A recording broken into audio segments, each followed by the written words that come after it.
Iran और America के बीच शांति समझौते को लेकर बनी उम्मीदें कमजोर पड़ती दिखाई दे रही हैं।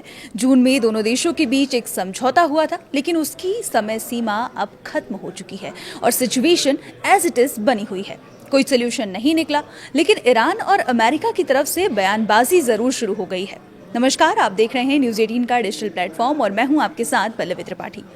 ईरान के इस्लामिक रेवोल्यूशनरी गार्ड कॉर्प्स यानी आईआरजीसी के राजनीतिक ब्यूरो प्रमुख ब्रिगेडियर जनरल यदुल्लाह जावानी ने अमेरिका को सीधे तौर पर चेतावनी दी है। उन्होंने कहा कि अभी तक ईरान की सैन्य कार्रवाई मुख्य रूप से रक्षात्मक यानी डिफेंसिव रही है, लेकिन आने वाले समय में हालात बदल सकते हैं।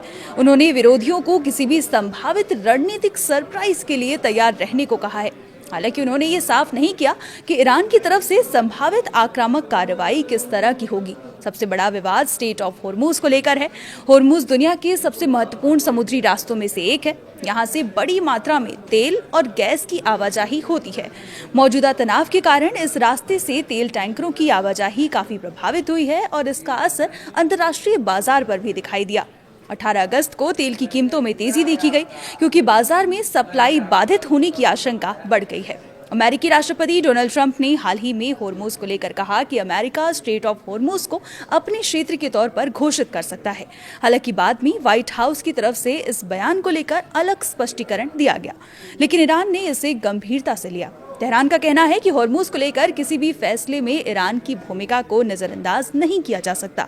ईरान ने अब होर्मुज के आसपास अपनी सुरक्षा व्यवस्था भी मजबूत कर दी है।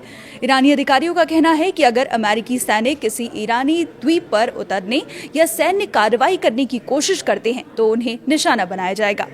ईरानी सैन्य अधिकारियों की चेतावनियां केवल अमेरिकी सैनिकों तक सीमित नहीं हैं। आईआरजीसी की तरफ से पहले ये भी कहा गया कि अगर अमेरिका ईरान के नागरिक ढांचे को निशाना बनाता है तो ईरान अमेरिका और उसके सहयोगी देशों के ऊर्जा नेटवर्क, पावर प्लांट और इंटरनेट से जुड़े महत्वपूर्ण ढांचे को निशाना बना सकता है। इस पूरे मामले में एक बात समझना जरूरी है कि ईरान के बयान को ये मान लेना कि वह तुरंत अमेरिका के खिलाफ जमीनी हमला करने जा रहा है सही नहीं है। अभी तक अमेरिका की तरफ से ईरान में किसी नए प्लान की खबर नहीं है। ईरान भी ये नहीं बता रहा कि उसका सरप्राइज कैसा होगा।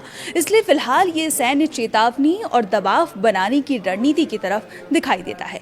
इस बीच ओमान भी इस पूरे विवाद में महत्वपूर्ण भूमिका निभा रहा है। ओमान ईरान और अमेरिका के बीच बातचीत का रास्ता खोलने की कोशिश करता रहा है। होर्मुज से जहाजों की आवाजाही दोबारा शुरू कराने को लेकर ईरान और ओमान के बीच बातचीत जारी है। अमेरिका इस प्रक्रिया को लेकर बेहद नाराज है और ट्रंप ने ओमान को लेकर भी कड़ा बयान दिया है।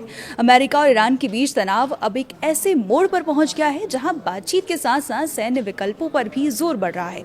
अगर ईरान अमेरिका में कूटनीतिक बातचीत दोबारा शुरू नहीं होती और होर्मुज को लेकर कोई रास्ता नहीं निकलता तो तनाव और बढ़ने का खतरा है। इसका असर सिर्फ अमेरिका और ईरान पर नहीं बल्कि पूरे खाड़ी क्षेत्र, तेल की कीमतों और दुनिया की अर्थव्यवस्था पर पड़ सकता है। अपडेट्स के लिए बने रहिए हमारे साथ और देखते रहिए न्यूज़ 18।